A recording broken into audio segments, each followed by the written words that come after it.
अंतरिक्ष इतना विशाल है कि इसके बारे में कल्पना करना भी मुश्किल है और इसमें इतने रहस्य छिपे हैं जिसका पता लगाना लगभग असंभव है। यहाँ पर वैज्ञानिकों की द्वारा बनाए गए हब्बल और जेम्स वेब स्पेस टेलीस्कोप की मदद से हम अंतरिक्ष के कुछ रहस्य का पता लगाने के साथ साथ समय में पीछे जाकर अतीत में घटे हुए खगोलीय घटनाओं के ऊपर सबूत इकट्ठा जरूर कर सकते हैं। पर कई बार प्रकृति अपने प्राकृतिक आचरण से अंतरिक्ष में कुछ ऐसी खगोलीय घटनाओं को हमें दिखा देती है जो कि हम नॉर्मल आए या फिर किसी प्रकार के टेलीस्कोप की मदद से नहीं देख सकते। और ऐसे ही एक प्राकृतिक आचरण का नाम है ग्रेविटेशनल लेंसिंग। ग्रेविटेशनल लेंसिंग ये अंतरिक्ष में एक घटना है जो कि कन्वेक्स लेंस की तरह काम करती है। तो इसी कारण ग्रेविटेशनल लेंस के बारे में अच्छे से जानने के लिए हमें पहले कन्वेक्स लेंस के बारे में अच्छे से जानना होगा। ज्यादातर लेंस जनरली दो प्रकार के होते हैं, कॉन्केव लेंस और कन्वेक्स लेंस।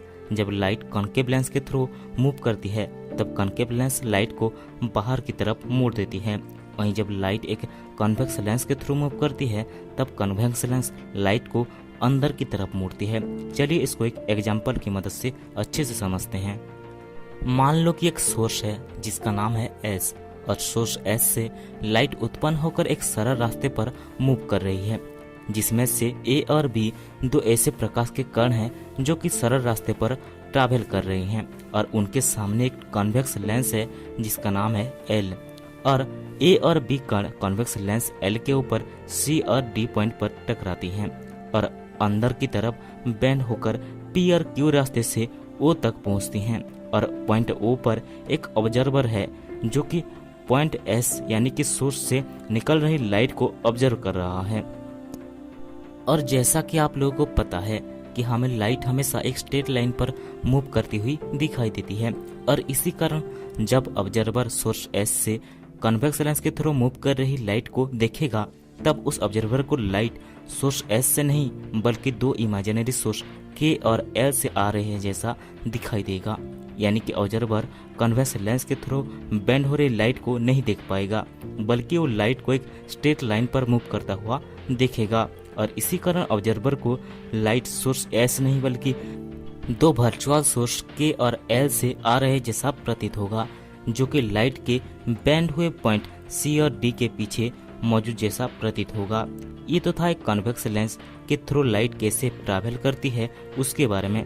चलिए अब जानते हैं कि आखिर एक ग्रेविटेशनल लेंस अंतरिक्ष में कैसे काम करता है।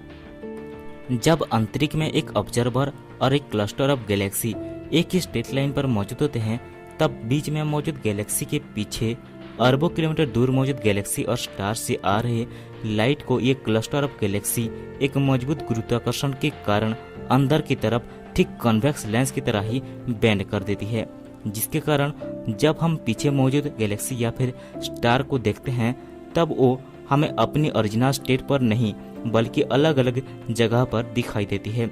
और इसी प्राकृतिक घटना को हम ग्रेविटेशनल लेंसिंग कहते हैं। और वैज्ञानिकों ने सन 1979 में सबसे पहले एक ग्रेविटेशनल लेंस फिनोमेनन को ऑब्जर्व किया था। और रिसेंटली हब्बल ने एक आइंस्टाइन रिंग को कैप्चर किया है जो कि ग्रेविटेशनल लेंस फिनोमेनन का ही एक हिस्सा है। और इस आइंस्टाइन रिंग के बारे में हम किसी दूसरे वीडियो में बात करने वाले हैं। तो आज के लिए बस इतना ही दोस्तों। अगर आपको वीडियो पसंद है तो वीडियो को लाइक कर चैनल को सब्सक्राइब कर बेल आइकन को जरूर दबा देना ताकि आने वाले वीडियो की नोटिफिकेशन आपको सबसे पहले मिले।